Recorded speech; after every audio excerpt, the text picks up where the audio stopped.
Béni de Dieu, j'espère que vous allez bien. Ce soir, je voulais vous parler de la période de l'Avent. Avant, A-V-E-N-T et non pas A-V-A-N-T.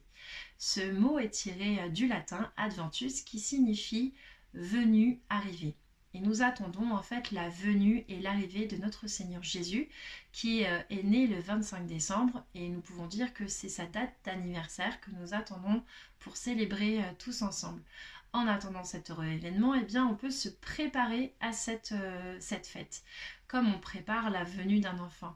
Un petit clin d'œil à ma belle-sœur et à mon frère qui, eux, attendent aussi ces jours-ci leur petit bébé. Et comme tout bon parent, eh bien, on check notre petite liste et on voit si on a préparé les bodys, les pyjamas, les biberons, etc., la valise de la maternité pour le jour J. Eh bien, c'est un peu la même chose. On est dans cette espérance joyeuse, cette attente vraiment où on est impatient de connaître l'enfant bien-aimé. Eh bien, c'est la même chose au mois de décembre. On attend le Seigneur Jésus, on attend cette présence qui va vivre au milieu de nous. Eh bien, pour nous aider, on peut aussi faire notre petite liste pour cela. Du coup, eh bien, on a des petits outils qui vont nous aider à nous préparer. Dans les supermarchés, vous allez trouver ceci pour les enfants. Donc c'est un calendrier de l'Avent, vous connaissez sûrement, qui commence donc le 1er décembre et qui se termine le 24 décembre. Parce que les enfants sont des petits gourmands, les adultes aussi très souvent, mais on pourrait aller un peu plus loin avec eux, on peut leur proposer en même temps qu'ils ouvrent leur petit chocolat de faire une bonne action ou encore de lire une petite prière pour la journée. D'autre part, c'est aujourd'hui le premier dimanche de la période de l'Avent.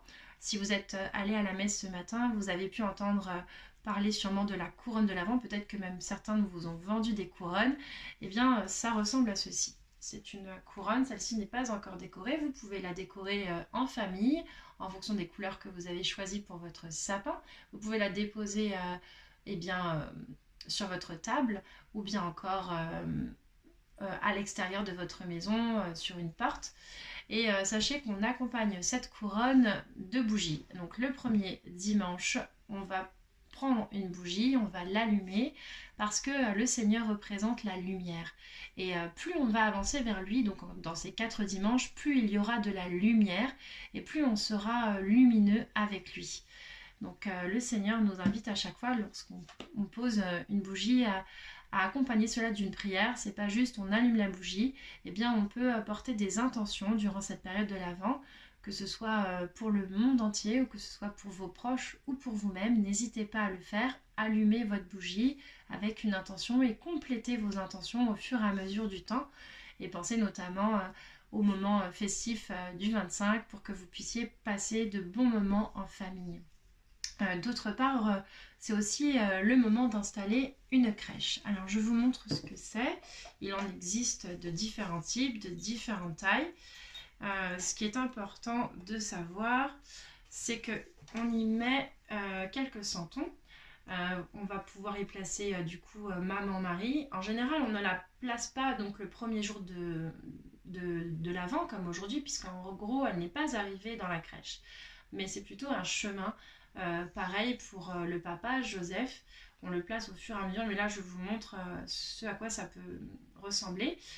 On y trouvera aussi généralement donc le berger, les animaux qui ont réchauffé Jésus, et on peut y trouver l'étoile, puisqu'elle elle était au-dessus dans le ciel pour éclairer les rois mages.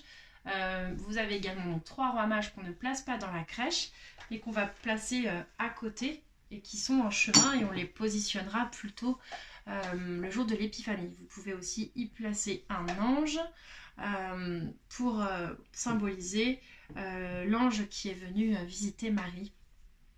Voilà, donc n'oubliez pas de faire ces choses-là, parce que au sein de votre famille, eh bien, ça peut vous aider à prier, tout simplement.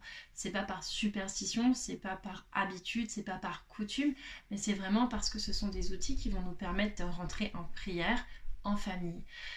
D'autre part, je vous proposais tout à l'heure de faire une petite liste. Eh bien, dans cette petite liste, vous pourriez dès aujourd'hui programmer votre temps de l'Avent. Par exemple, demain, vous pourriez écouter une louange. Le lendemain, vous pourriez lire l'évangile du jour. Le lendemain, vous pourriez aller à la messe. Le lendemain, vous pourriez faire un temps d'adoration. Le lendemain, vous pourriez aller servir un dîner chaud à un sans-abri, etc. Donc, allier prière et bonnes actions pour l'objectif, attendre le Seigneur Jésus et se sentir vraiment rempli de sa présence et de sa lumière le jour J. On prépare son cœur, on prépare notre cœur à aimer davantage et à vraiment pouvoir l'accueillir dans notre maison.